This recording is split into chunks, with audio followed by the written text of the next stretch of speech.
베드로와 요한이 솔로몬 행각에서 이렇게 설교하는 중에 제사장들과 성전 맡은 자와 사두개인들이 몰려옵니다. 이 성전 맡은 자 하니까 뭘 맡았지 하면서 궁금해하실 텐데, 이 성전 맡은 자는 성전 경비대장이에요.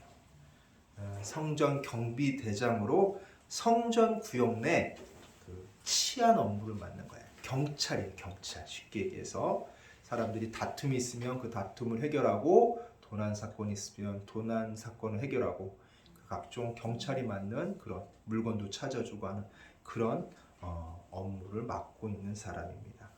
그리고 이 사두개인이라고 하는데, 사두개인들은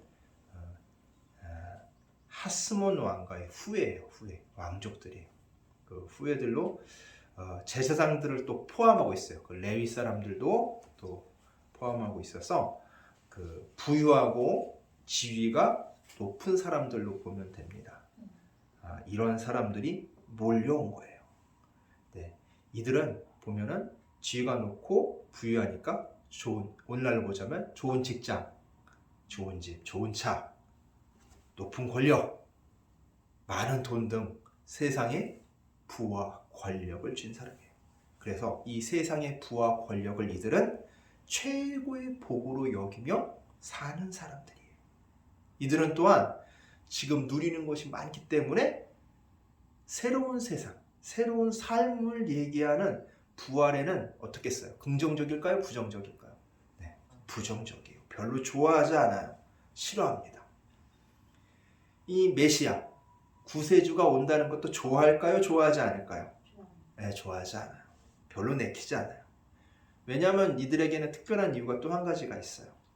이 하나님이 약속하신 이 메시아 시대가 언제라고 생각을 하냐면, 그들은 이 알렉산더 대왕, 지난번에 얘기했죠. 그 알렉산더 대왕이 죽고 난 다음에 그의 4명의 장군 중 하나인 셀루쿠스가 세운 수리아라는 나라가 있어요.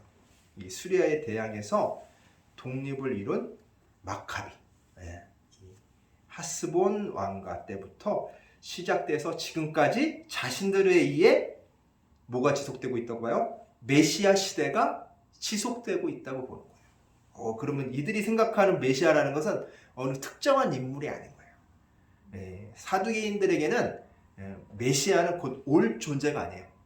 자신들이 이어나가고 있는 정치적, 경제적 권력이라고 생각을 하고 있는 거예요. 그러니까 메시아가 온다? 어떠한 특정한 인물이 나타난다 하는 것을 그들은 반길 리가 없는 거예요. 그래서 그들은 자신들의 이권을 지키기 위해서 로마와 협력 또는 현상 유지를 위해 힘을 많이 썼어요. 그러니까 옛날에 보면 뭐 영화나 이런 데서도 많이 나오지만 친일파 같은 존재라고 생각하면 돼요. 지금 내가 갖고 있는 것을 놓치지 않기 위해 로마의 굉장히 협조적인 사람들을 보면 됩니다. 이런 그들 앞에 예수 그리스도의 죽음과 부활을 가르치고 선포하는 베드로와 요한이 이쁘게 보일까요? 아니죠. 이쁘게 보일 리가 없어요. 그들은 그들의 설교와 그 내용을 듣고 심히 경노하고 불안했습니다. 그리고 그들은 베드로와 요한을 붙잡아 끌고 갑니다. 잡아간 이때를 성경에서는 날이 이미 저물었다라고 말하고 있어요. 자, 날이 이미 저물었다는 것은 일몰인데 이제 해가 지는 거죠. 이제 3장 1절에 보면은 안진뱅이를 만나서 안 나는 시간이 언제예요? 오후 3시. 자, 오후 3시에 만나서 안진뱅이 치유하고 설교하고 이제 일몰 6시까지 솔로몬 행각에서 뭐 했다는 얘기예요? 설교했다는 얘기잖아요. 한 3시간 정도 설교를 한 거예요.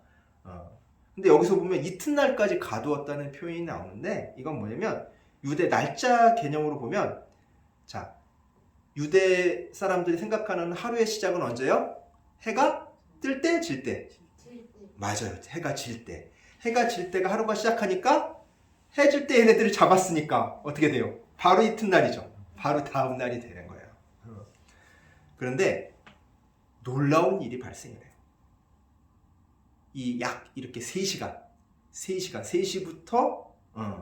6시까지의 그 약 3시간의 설교를 들은 사람들 중에 새롭게 예수 그리스도를 구세주로 믿는 믿음을 갖게 된 사람이 몇 명이요? 남자만 몇 명?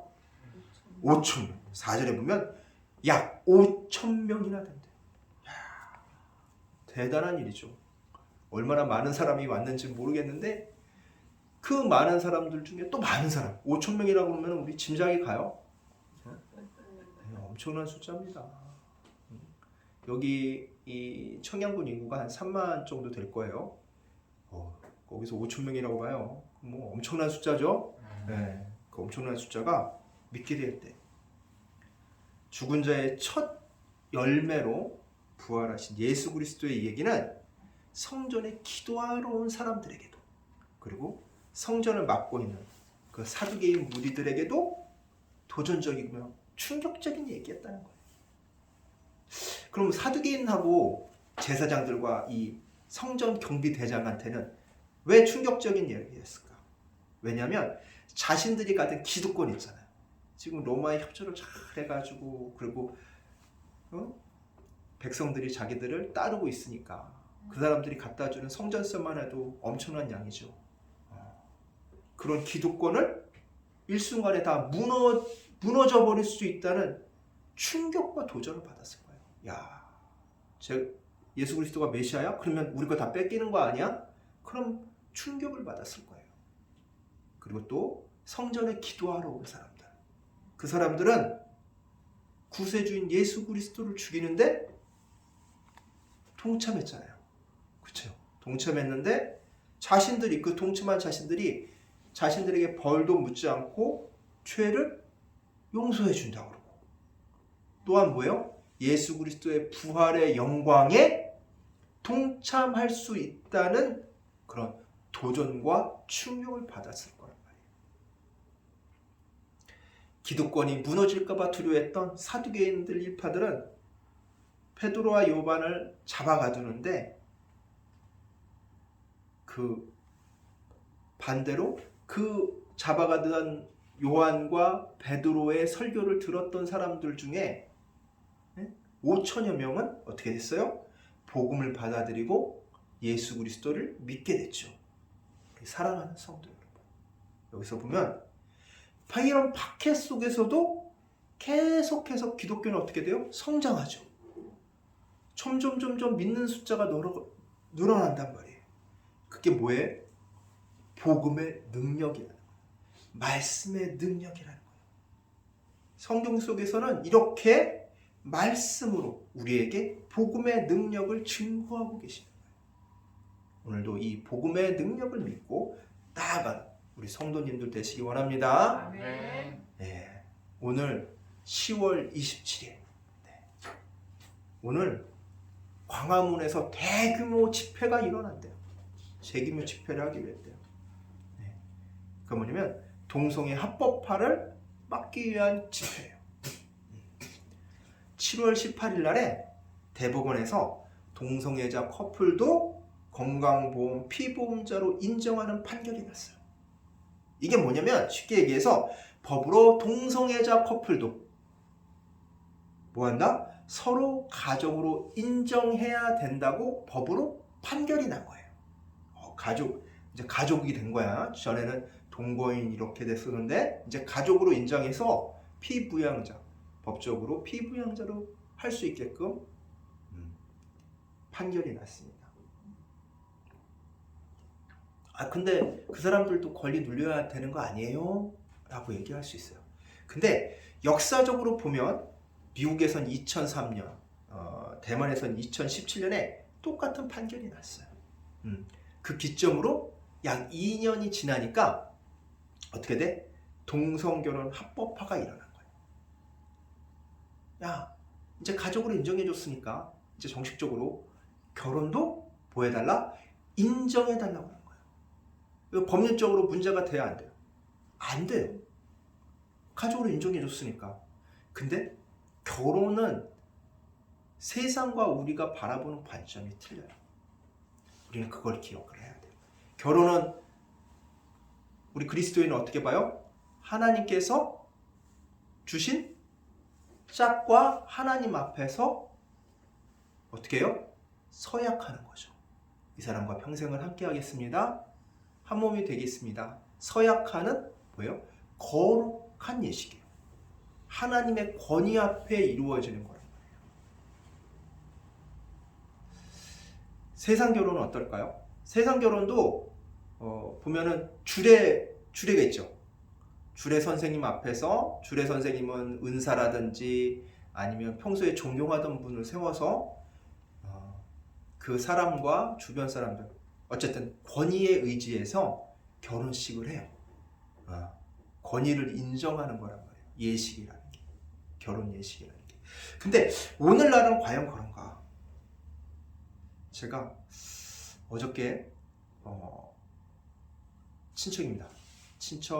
그러니까 저희 집사람의 그러니까 친척이죠. 그래서 결혼식을 가까운 데서 해서 다녀왔어요. 다녀왔는데 깜짝 놀랐어요. 결혼식을 하는데 주례가 없어요. 주례 없이 결혼식을 하는 거예요. 근데 그 혼인 선서를 누가 하냐면 사회 맡은 분이 해요. 사회 맡은 분 친구예요. 그리고 두 분이 선언을 하고 끝난 거예요. 주례가 해주는 게 없어요. 주례가 없으니까. 왜 놀랐냐면 그런 결혼도 있다고 들었기 때문에 뭐 친척이라고 다 믿진 않잖아요. 거기도 이제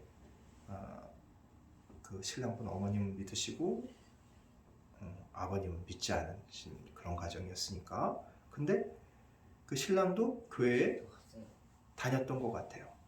중간에 그 신랑이 출석했다는 교회 목사님이 나오셔서 간단하게 성경 말씀을 읽고 축복 기도를 해주셨어요. 거기에 또 놀랐어요. 저 목사님 왜? 목사님도 계신데? 믿는다고 하는데? 교회 다녔다고 하는데? 결혼식은 뭐예요? 하나님 앞에 결혼식을 드리지 않은 거야. 거기에 너무 놀랐어요. 저 목사님 왜 그 얘기를 안 했지? 알 텐데. 뭐 때문에 안 했지? 한참 생각하다 보니까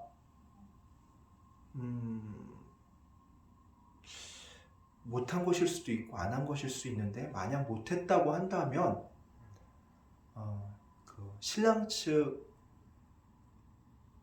그 관계가 자기가 그런 말로 함을 통해서 안 좋아질 수 있잖아요. 사이가. 그래서 저 이제 교회 못 나가겠어요. 이래서 그런 걸까? 껄끄러운 관계가 될까봐 말은 못한 걸까? 어쨌든 기도해 달라고 부탁을 했겠죠. 와서 축사해 달라고. 그래서 목사님 가서 축사를 해준 것 같은데 마음이 착잡했어요. 같은 목사로서. 관계가 깨지더라도 저런 건 얘기를 해야 되는데 그래야지 올바른 길로 인도를 하는데 사람들어 누구 이렇게 지적질이라고 그러죠? 잘못했다고 얘기하면 좋아할 사람 있어요, 없어요? 없죠. 근데 해야 돼, 하지 말아야 돼? 하지 말아야 돼? 지적질 하지 말아야 돼? 뭘 하든 간에 그냥 잘못해도 별로 나랑 상관없으니까 하지 말아야 돼요? 응? 그럼 편하지. 근데 목회자는 달라요. 하나님 말씀을 올바로 전할 길이 있으면 그 길이 나한테 피해와 손해를 보는 일이라도 얘기할 수 있어야 돼요. 그거 얘기 안 하고 입 다무는 목사님들도 많아요. 얘기하는 목사님도 있지만 그걸 인해서 관계가 안 좋아지고 그럴까봐 그거 해도 그 사람이 들어먹을 사람도 아니라는 것도 알고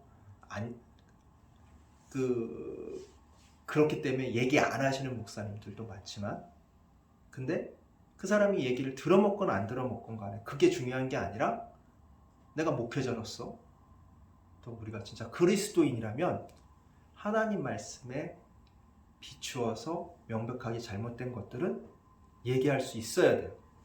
그게 그리스도인이에요. 그리고 그게 목회자예요.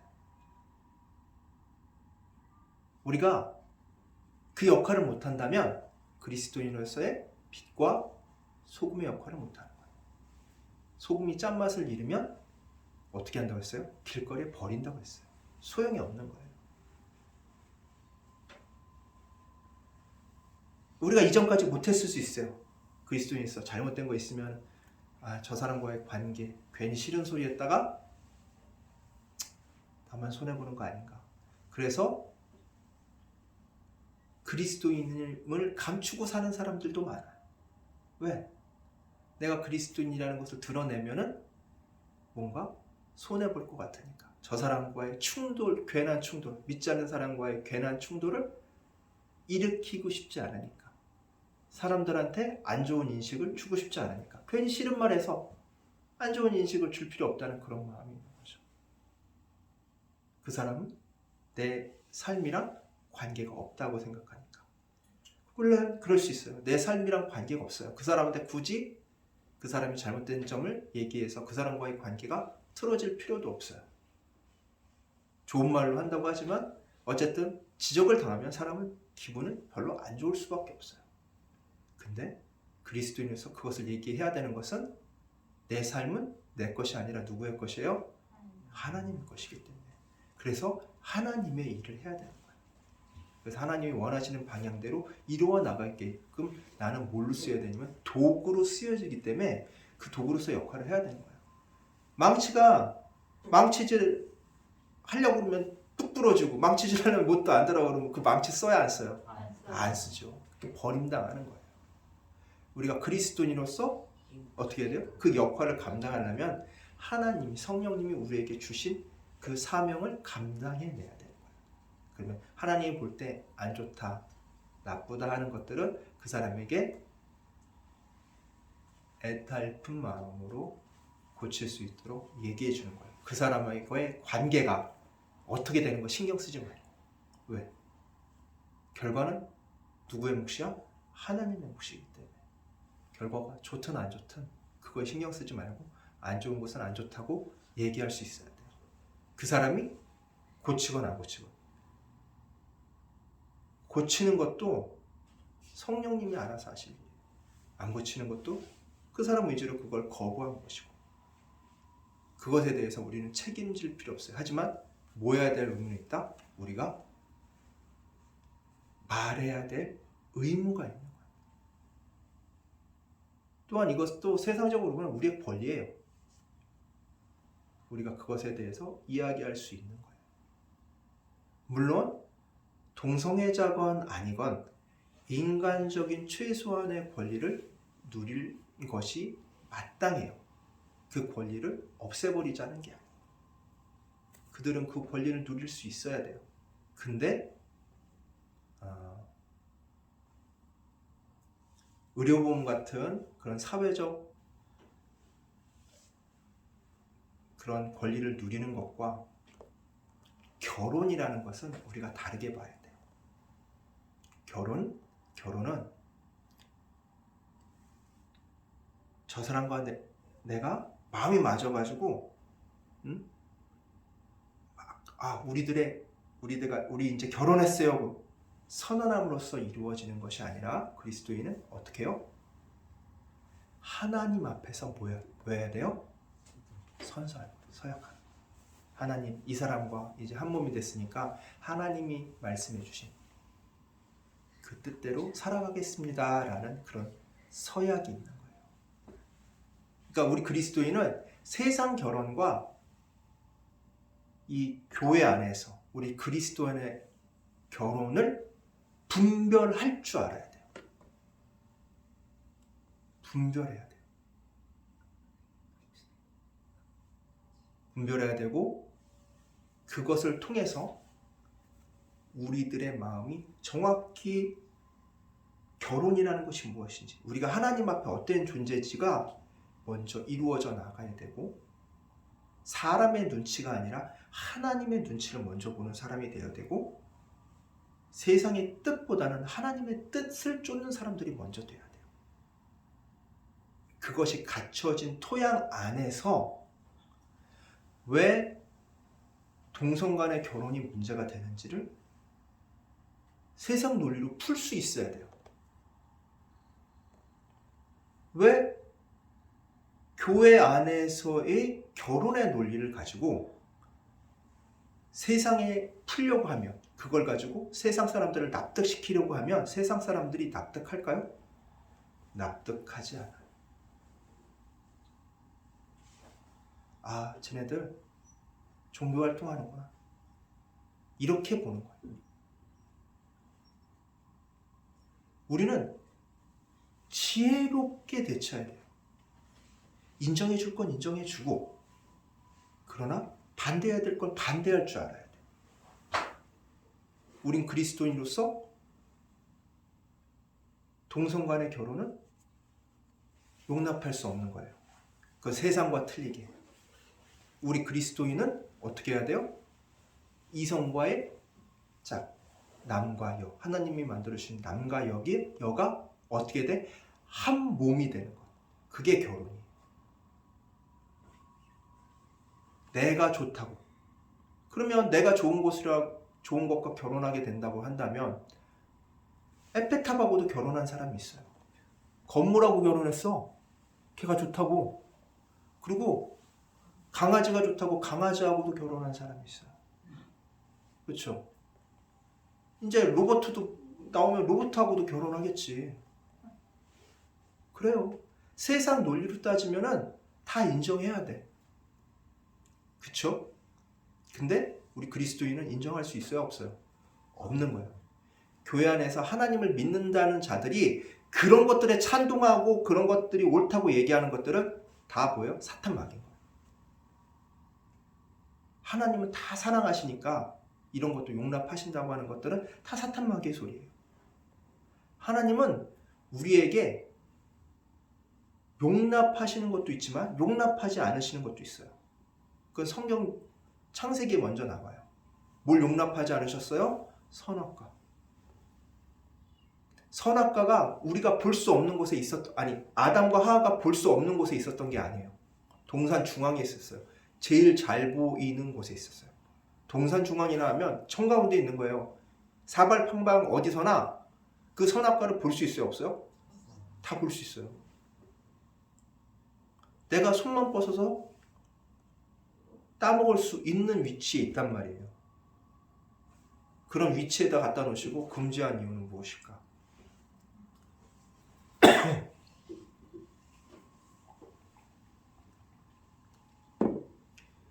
세상에 이런 우리가 상상하지도 못한 형태의 결혼들이 있고, 그런 것들 결합이 있고, 더군다나 성도 자기 마음대로 바뀐다고 수술을 해서 남자가 여자가 되고 여자가 남자가 되는데, 수술해서 여자가 남자로 되면 남자를 인정해 줘야 되나요? 아니죠. 여자가 남자가 되면 인정이 돼요. 내가 남자로 태어났는데 내 생각에 내가 여자로 갔다 생각을 한다면 그 사람을 여자로 인정해 줘야 되나요? 아니라고 생각을 하잖아, 우리 상식선에서. 근데 미국은 이 상식이 뒤집어 엎어졌어. 뭐로 생각해? 내가 생각으로 남자로 태어나는데 여자라고 생각을 하면은 여자로 대우해줘야 된대. 여자로 수술 받거나 안 받거나. 남자도 마찬가지고 여자도 마찬가지고, 태어난 거에 관계없이 자기가 뭘 결정할 수, 자기 성을 결정할 수 있는 권리가 있다고 보는 거예요. 지금 미국의 11월 달에 대선이 있잖아요. 그 해리슨이라는 그 여자 후보가 이런 생각을 갖고 있는 거예요. 그리고 어떤 생각까지 갖고 있냐면, 여자의 자기 결정권. 우리는 임신 내 마음대로 할 수 있어. 임신 내 마음대로 할 수 있고 더군다나 내가 임신 안 할 권리도 있어. 그래서 내가 임신을 하게 돼서 내가 이 안에 애가 9개월이 됐던 10개월이 됐던 애를 낳을 때가 됐어도 이 애를 어떻게 해요? 내 마음대로 죽일 수 있다는 거야. 그 권리를 달하는 거야. 이 의학적으로 6개월 이상 뱃속에 있다가 그걸 억지로 죽이려고 하면은 여자 몸한테도 안 좋기 때문에 우리나라에서도 6개월 이상 된 태아에 대해서는 특별한 경우를 제외하고는 낙태를 금지하게 돼 있어요. 그게 법이에요. 근데 미국도 그런 법이 있어요. 낙태를 아예 금지한 게 아니에요. 고위험군을 낙태하지 못하겠는데 그 고위험군마저 마음대로 낙태할 수 있게끔 해달라는 게 그 해리슨의 주장이에요. 근데 우리나라 방송에 나오는 거는 마치 여자들한테 왜 낙태할 권리를 안 줘? 라는 그런 오해를 불러일으키는 용어를 써요. 그거는 누가 쓰는 수법이냐면 사탄이 쓰는 수법이야. 사탄이 어떻게 써요? 창세기 때 하와를 유혹할 때 저 선악과를 따먹으면 어떻게 된다고? 하나님처럼 된다고 그랬어요. 근데 하나님처럼 됐어 안 됐어? 안 됐어요. 하나님처럼 됐지. 하나님처럼 선과 악을 구별하는 능력이 생겼잖아. 봐요. 어때요? 하와가 생각하는 것은 하나님의 능력이었는데 그게 아니라 하나님의 판단력을 하나님이 갖고 있던 이것이 나쁜 것인지 좋은 것인지 구별할 수 있는 그 능력을 하나님이 기준이었다면 자기 자신한테 인간에게 그 기준을 갖고 온 것밖에 없어요. 근데 인간은 내가 진짜 좋고 나쁜 것을 구별할 수 있는 능력이 있냐? 아쉽게도 없어요. 우리가 이게 미래를 알 수 없잖아. 미래를 알 수 있으면 구별할 수 있는 능력이 있지. 미래를 알지 못하기 때문에 구별할 수 있는 능력이 없는 거예요. 그러니까 그건 뭐예요? 쓸데없는 능력인 거예요. 근데 그 쓸데없는 능력을 얻는 대가로 우리는 뭐예요? 죽을 수밖에 없는 존재가 돼요. 그런 죽을 수밖에 없는 존재가 된 우리에게 오늘 말씀처럼 누가 왔어요? 구세주로 예수 그리스도가 온 거예요. 그래서 그 예수 그리스도를 통해 우리가 어떻게 해요?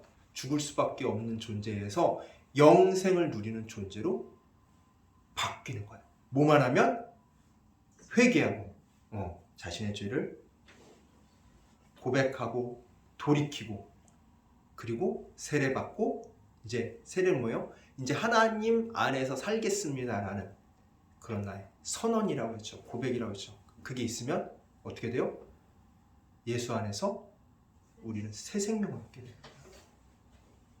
그런 놀라운 일을 고백을 하고 그런 놀라운 얘기를 얘기해 주니까 기도하던 사람들이 가슴속에 있던 긍어리진 것들, 바램들이 해소가 된 거예요. 그래서 5천여 명이나 되는 사람들이 예수 그리스도를 구세주로 믿는 믿음의 역사가 일어난 거예요. 우리가 세상만 바라보고 살면은 어떻게 해요? 안주하게 돼요. 지금 내가 못 누리고 있으면 그것을 누리기 위해서 돈이 부족하면 돈 하면서 가게 되고 내가 권력이 부족하면 좀 더 높은 자리로 올라가야지. 수단 방법이 아니고 어떻게 하더라도 내가 그 자리를 차지해야지. 그런 사람이 되는 거예요.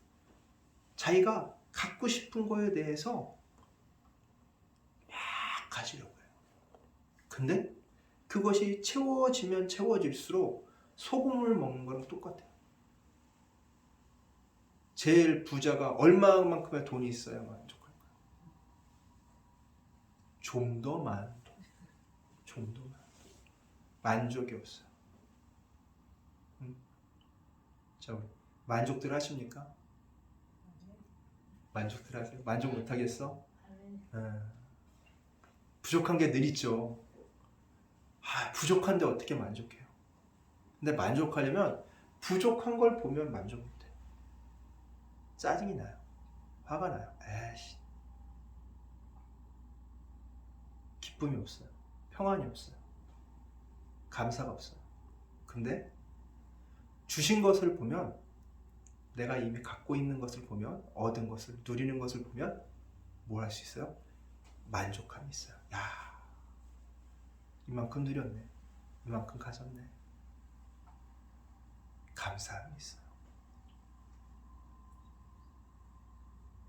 우리가 어떠한 처지와 상황과 형편 안에서도 만족감을 얻을 수 있는 건, 이 땅에서 얻을 수 있는 것은 티끌만 없다.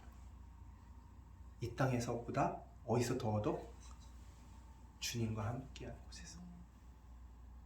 이 땅에서도 주님과 함께 했을 때 얻을 수 있어요. 그러나 이 땅에서 못 얻었다고 해서 실망하지 마. 어디서 얻어? 최종 목적지 천국에 가서 얻는 거예요. 아, 그러면 빨리 천국에 가고 싶어요. 그럴 수 있어요. 근데 이 땅에서 내가 뭐가 있어? 해야 될 일이 있어요. 맡긴 일이 있단 말이야. 주님의 자녀로서, 주님의 종으로서, 주님의 도구로서 일을 해야 돼. 누구 대신? 하나님 대신. 내가 이 땅에서 해야 할 일은 누구 대신 하는 일이야? 하나님 대신 하는 일이에요. 내 일이 아니라 하나님 대신 하는 일이기 때문에 결국 누가 하는 일이야? 하나님이 하시는 일이야. 사람들이 볼 땐 내가 하는 일처럼 보이지만 결국 하나님이 하시는 일이기 때문에 그 일은 누가 책임져 주시고 이루어 주셔? 하나님.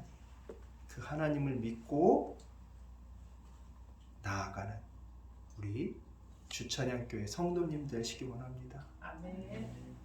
기도하겠습니다. 사랑과 은혜가 가득하신 하나님 아버지, 감사합니다. 세상은 우리가 바라는 대로, 원하는 대로 바뀌지 않는 것이 보입니다. 그것을 막기 위해 많은 애를 씁니다. 하지만 진짜 바꿀 수 있는 것은 우리 자신뿐임을 주님이 말씀을 통해 우리에게 깨닫게 하셨습니다. 주님, 내가 주 안에서 바로 서서 주님 말씀을 세상보다 더, 세상의 그런 말보다 더 귀담아 듣고 사람들 비유보다는 하나님 비유를, 하나님 뜻에 더 맞춰 살아가는 삶을 살 수 있도록 주여 이끌어 주시옵소서. 그것을 통해 세상의 빛과 소금의 역할을 감당함으로 세상을 주님의 뜻 안에, 주님의 뜻으로, 주님의 능력으로 바꾸는 저희들 되게 하여 주시옵소서. 감사드리며 우리 주 예수 그리스도의 이름으로 기도드리옵나이다. 아멘.